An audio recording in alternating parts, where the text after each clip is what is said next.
Ya, hari ini kita melaksanakan penyerapan aspirasi dari Kecamatan Bulus. Kita tahu bahwa di Kecamatan Bulus masih ada daerah yang banjir belum teratasi, masih ada daerah dengan seperti tadi gorong-gorong ataupun bruk ini lubangnya tidak sesuai sehingga menjadi banjir di areal persawahan daerah Indrosari tadi.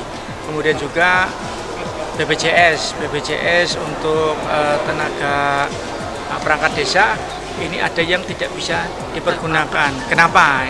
Ini juga ada pertanyaan. Kemudian juga tentang pupuk terjadi sebagian kelangkaan ataupun merasakan adanya perbedaan kualitas ataupun khasiat antara pupuk yang non subsidi dan subsidi. Ada juga yang tadi menyampaikan harapannya ke depan ada gerbang yang bagus untuk Kecamatan Bulus Pesantren. Pertama, kita data itu yang pertama. Yang kedua akan kita selaraskan dengan perencanaan di Bapeda. Kemudian yang bukan menjadi kewenangan pemerintah kabupaten, tentunya ini menjadi tugas pemerintah kabupaten untuk dapat berkoordinasi dengan instansi terkait. Kegiatan tersebut memang salah satunya mengatakan perumahan ASN, tetapi harus dilihat apakah itu program dari pemerintah pusat, pemerintah provinsi, pemerintah kabupaten, ataukah dari perusahaan pengembang atau swasta. Ini harus dilihat sendiri.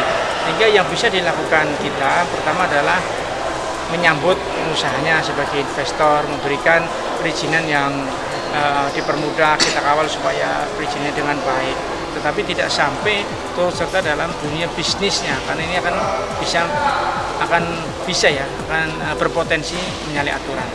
Yang saya dengar tadi dari kepala desa bahwa kegiatan perumahan tersebut sudah di launching, tetapi pembebasan lahan ini belum terjadi. Ini juga menjadi permasalahan tersendiri, masyarakat resah, itu yang paling penting.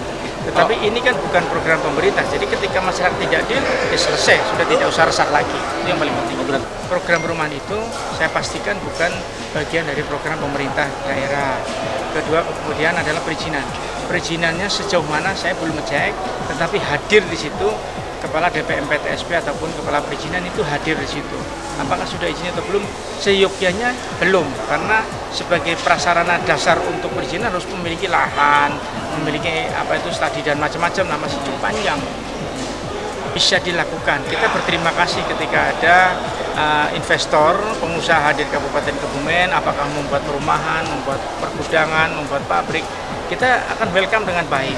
Kita sambut beliau, kita berikan kemudahan di perizinan. Itu yang terpenting, kita kawal keamanannya itu juga yang terpenting. Tetapi bukan berarti kita masuk di dalam bisnisnya mereka. Program 100 hari kerja kami itu akan dikerjakan ada yang jangka pendek dan jangka menengah. Tujuannya apa? Dalam jangka pendek ini apa saja yang bisa diselaraskan dengan program sebelumnya, akan 100 hari ini akan kita bisa berikan ke masyarakat. Karena apa? Pemerintah itu hadir, salah satunya adalah kewajibannya mensukseskan visi misi yang diberikan kepada masyarakat.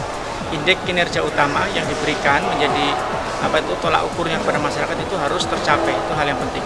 Program untuk pemerintahan kami Arif Rista itu bisa berjalan mulai anggaran minimal adalah perubahan di tahun 2021 ini. Kemudian dimurni di 2022. Jadi program efektif berjalan mulai 2022.